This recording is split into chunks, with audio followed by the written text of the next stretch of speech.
भया शरीर। और गोस्वामी महाराज कहते हैं कि कानपुर के पास बांदा जिला, राजापुर जमुना जी के बिल्कुल तीर पर है। कहते हैं हमारा शरीर जमुना जी के किनारे राजापुर गांव में ये पैदा हुआ। किस तरह से? जैसे जगत का व्यवहार, जैसे बच्चे बच्चियां पैदा होते हैं वैसे ही ये शरीर भी मुझको मिला, उसी तरीके से, कोई और तरीका नहीं है। बोलो। विधि बुधे लखंड वही देशा चित्रकूट बीच दस। गोस्वामी महाराज अपना परिचय दे रहे हैं कि जो गांव है राजापुर वो विख्यात है बुंदेलखंड। उन्होंने कहा कोई और जगह कहने लगे कि वो वहां के थे, वो वहां के, जैसे दंत कथा बन जाती है। तो कहते हैं चित्रकूट से राजापुर का 10 कोस का, यानी 20 मील का फैसला है। चित्रकूट से 10 कोसा और जमुना जी के किनारे राजापुर, और जिला मतलब ये बांदा, वैसे विख्यात बुंदेलखंड है। मेरा वहां पर जन्म हुआ। बोलो। सामत 15 सेनावासी भादो सुदी मंगल एकादशी। कहते हैं कि संवत 1589 और भादो सुदी मंगल एकादशी, कहते हैं कि इस दिन मेरा जन्म हुआ। जमुना जी के किनारे 1589 में जन्म हुआ था, राजापुर में, इसी उत्तर प्रदेश में, राजापुर गांव जिला जमुना जी के किनारे। वो अपना दिन और तिथि और वार ये सब बता रहे। बोलो। भया जन्म सोई कहो बुझाई बाल वृद्ध बुद्धि बहुविध दर। कहते हैं कि भाई जन्म तो हो गया, अब बच्चा जैसे माँ अपने बच्चे का पालन पोषण करती है, विदा करते हैं, उसी तरह से ये पालन पोषण होने लगा। आप कुछ बड़े होने लगे, 5 वर्ष के भी हो गए, 6 वर्ष के भी हो गए, तो बालक बुद्धि खेलने कूदने में। कहते हैं उसी तरह से जैसे जगत का व्यवहार, बच्चे जैसे पैदा होते हैं, खेलना कूदना ये सब, कहते हैं उसी तरह से बालक होती। कोई ज्ञान बुद्धि तो थी नहीं, कोई बालक का ज्ञान बुद्धि। बोलो।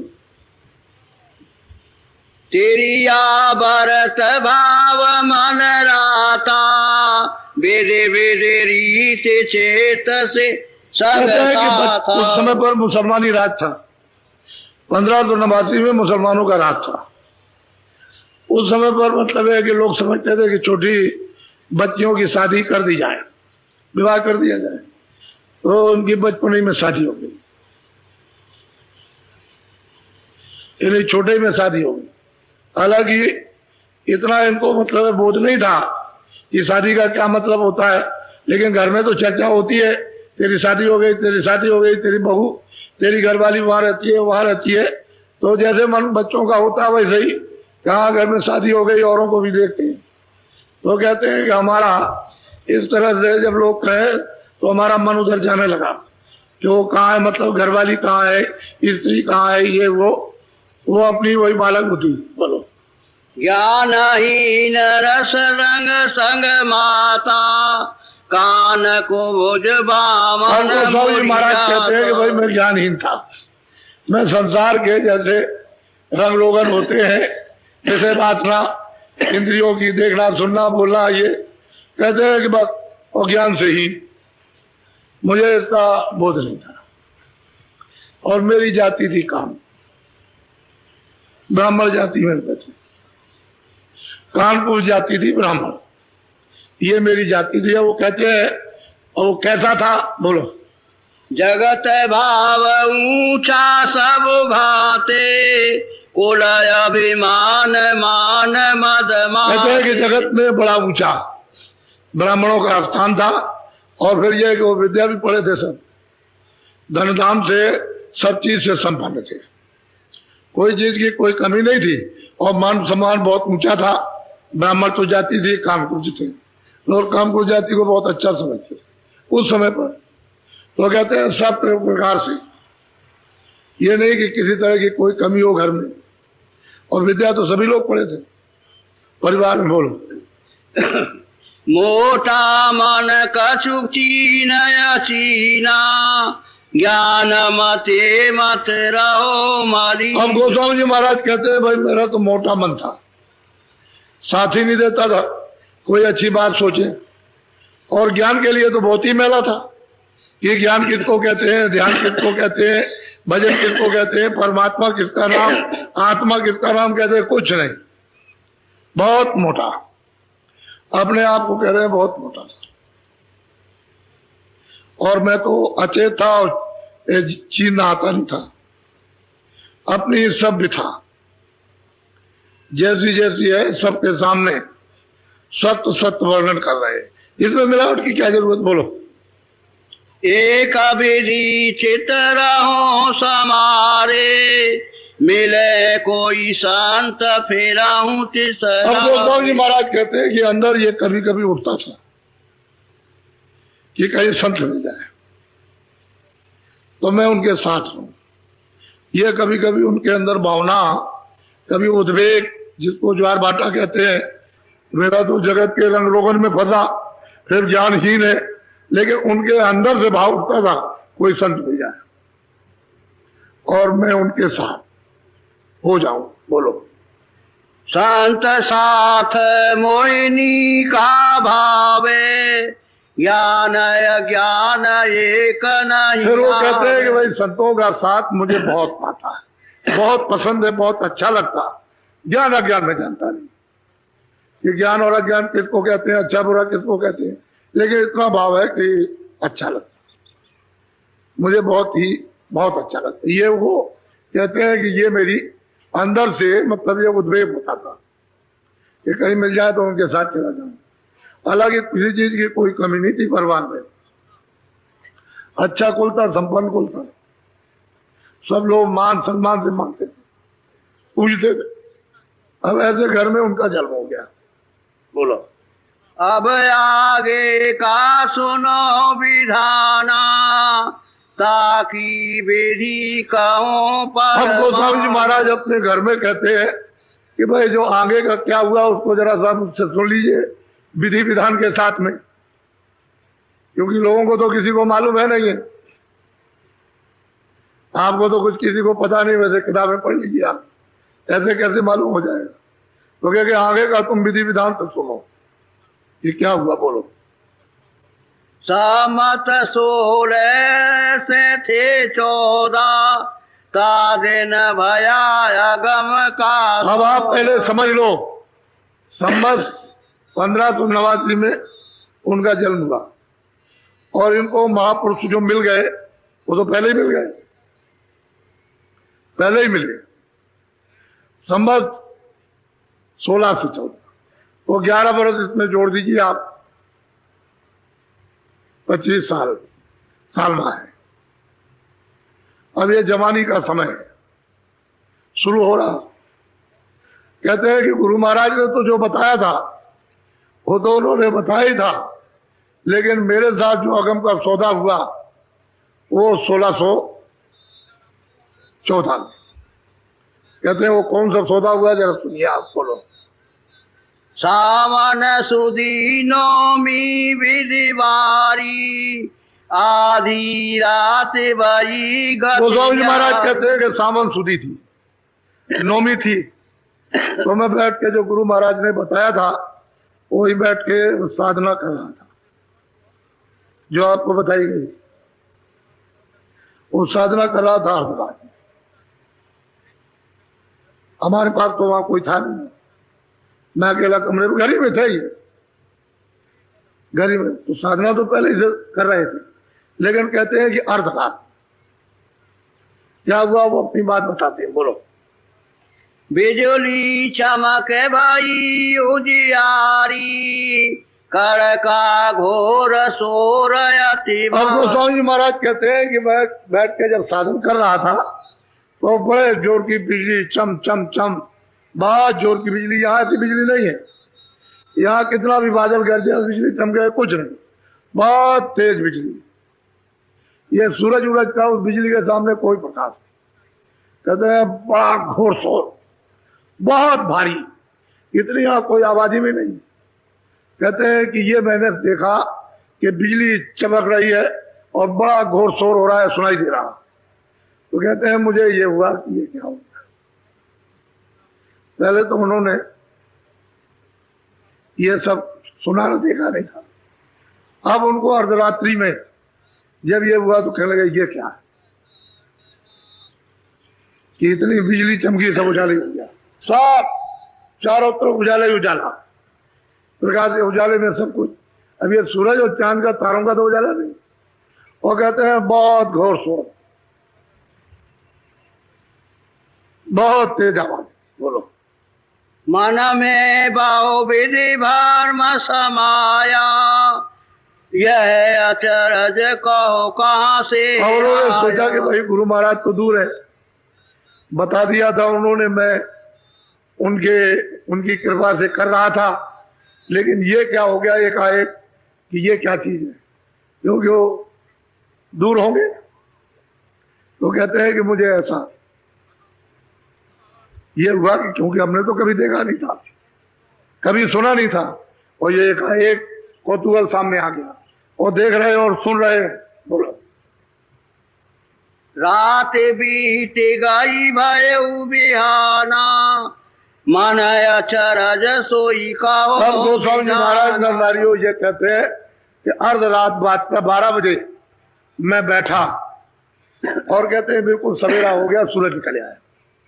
तब तक वो उसी को देखते सुनते रहे, सवेरा हो गया। अब आप समझिए कि 5.5 घंटे तो हो ही गए, उसी को देखते सुनते, देखते सुनते, देखते सुनते, देखते उसी को हो गए। और फिर जब उजाला हो गया तब उधर से उनका ध्यान टूटा और इधर से उठ गए। बोलो। होने प्रति रोज रोज अस होई, एक दिवस सूरत चढ़ी। अब गोस्वामी जी महाराज कहते हैं कि जब मैं बैठूं तभी हो, जब बैठूं तब एकदम बिजली चमके, तमाम चारों तरफ उजाला और घोर शोर हो। कहते हैं रोज प्रतिदिन, कभी किसी दिन लाना नहीं।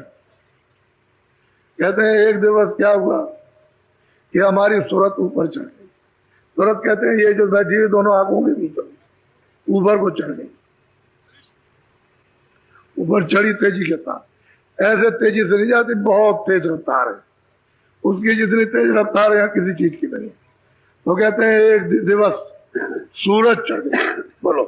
नील शिखर गुरुद्वारे माई, निरखाय चरज का न जा। अब वो कहते हैं कि वो नीलगिर पर्वत है, बड़ा प्रकाशमान है, कहते हैं वहां गुरु का द्वार है। और जब देखा वहां जाकर के उस दरवाजे पर खड़े होकर के चारों तरफ वो सब निरखने में दिव्य नेत्र ज्ञान चक्षु के द्वारा सब दिखाई देता। गुरुद्वारा नील से गुरुद्वारे माही, वो गुरु का वहां दरवाजा, वहां तो अंधेरा है नहीं। उस दरवाजे पर बैठ करके देखा और वहां गुरु भी वहां विराजमान, क्योंकि वो अगर नहीं मिलेंगे तो उधर कौन ले जाएगा उस तरफ। अब वो गोस्वामी जी महाराज कहते हैं कि सब मैंने सब अपनी आंख से देखा, देखा मतलब देखा, सब कुछ मैंने देखा। बोलो। कहाँ लगे कहूँ विधि विधि डंडा, कोने सब ने रखे पराब्र। अरे बच्चे बच्चियों में क्या वर्णन करूं, अरे छोटी मोटी चीज को तो छोड़ दीजिए, स्वर्ग में कुंड ये तो छोटी मोटी चीज है, इसको क्या बोलो। कहते हैं कि तमाम ब्रह्मांड मैंने अपनी दिव्य आंख से, ये जो तीसरी आंख जो जीवात्मा में, उससे मैंने वो सब देखा।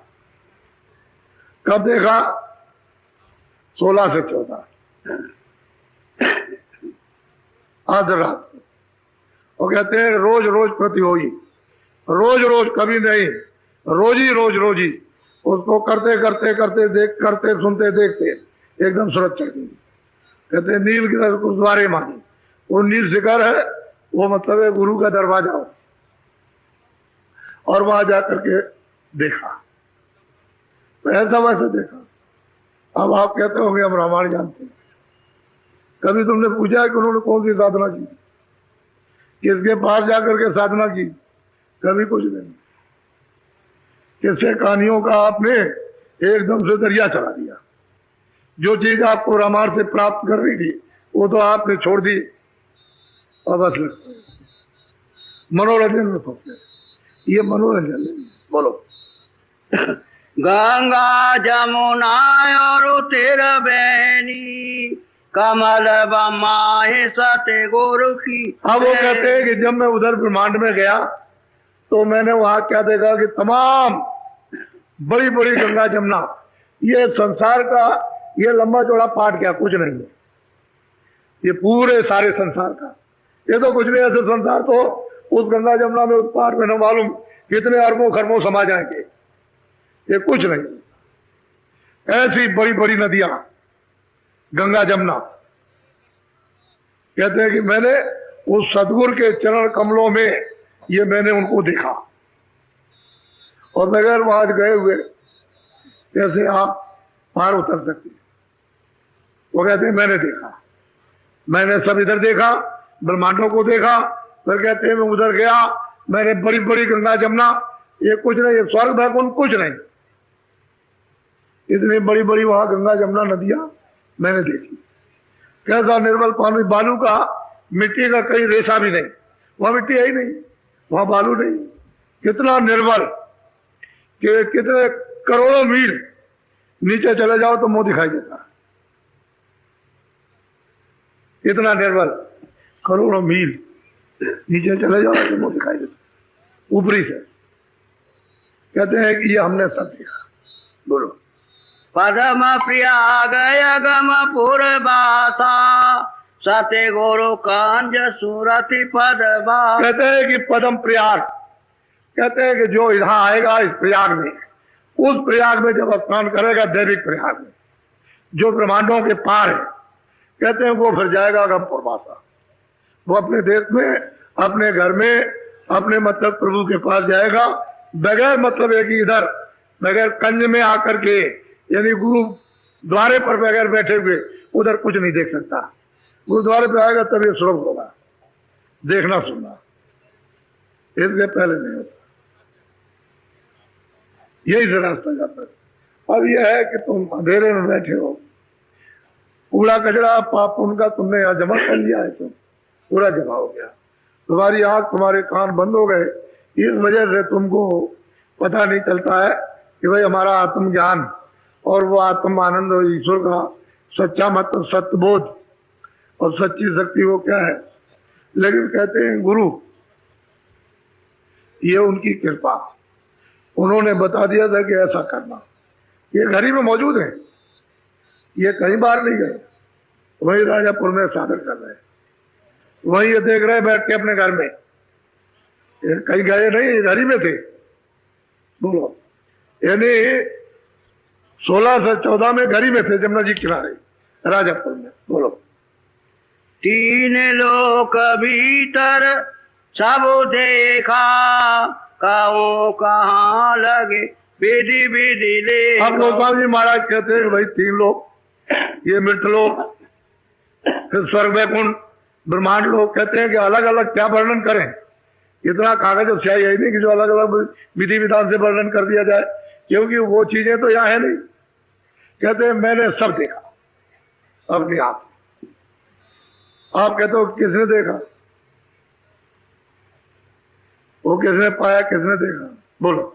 जो ब्रह्मांड भरा जग माई सो देखा सब घट के। अब गोस्वामी जी महाराज कहते हैं कि ब्रह्मांड में जो कुछ भी है उसकी यहाँ छाया है, ये सब छाया, तो छाया तो सब हो नहीं सकती, छाया स्थिर हो नहीं सकती, छाया टिकाऊ नहीं है, छाया तो गायब हो जाएगी। तो कहते हैं जो ब्रह्मांड में भरा उसकी छाया, और आप छाया में फंसे हुए, सत्य तो यहाँ कुछ है नहीं, इसी में फंसे हो, और उधर जाओ तो सत्य ही सत्य, उधर अंधेरे का नाम नहीं। तो गोस्वामी जी महाराज संवत 1614 में वो अपने घर में रह करके ये प्राप्त कर रहे, घर से बाहर निकल के नहीं गए। बोलो। नित नित शैल सुरति संग लेका खेला निरखे अगम निगम यश। अब गोस्वामी जी महाराज कहते हैं कि रोज इस तरह से मैं रोज सफर उन ब्रह्मांडों की करता था, मैंने उस प्रयाग का त्रिवेणी संगम में जाकर स्नान किया और मतलब ये मैंने अगम और निगम अपनी आंखों से साफ कुछ देखा। कोई देखने में कोई कमी नहीं रखी, क्योंकि उधर तो कोई पर्दा है नहीं, इसलिए उधर तो सब दिखाई देगा ही, सब जाना ही जाएगा। बड़ी अद्भुत रचना है।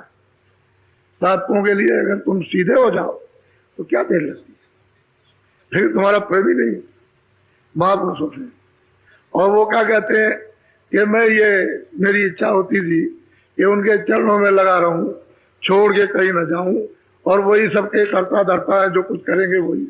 तो उन्होंने ये समझ करके कहते हैं मुझे रास्ता बता दिया, मैं उस रास्ते को चलने लगा, अभ्यास करने लगा, भजन करने लगा, ध्यान करने लगा, सुमरन करने लगा। तो ये करते करते करते और आखिर में पहले ही से तो मिला उनको, और संवत 16 से 14 में इनकी गति है हुई। बोलो। कहो अगम विधि नाना एक दिवस चढ़ी गगम ठिकाना। कहते हैं कि मैंने ईश्वर को भी देखा, ब्रह्म को भी देखा, पार। कहते हैं इसी तरह से देखते देखते देखते देखते और हमारी सूरत यदि ऊपर को चढ़ी, बड़ी तेजी के साथ में चढ़ती चली जाती है। बोलो।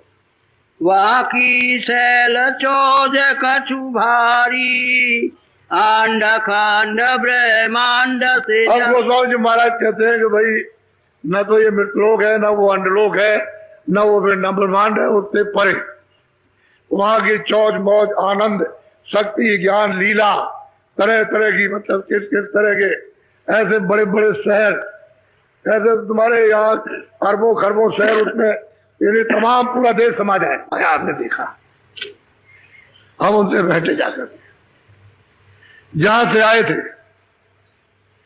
वहां पहुंच गए।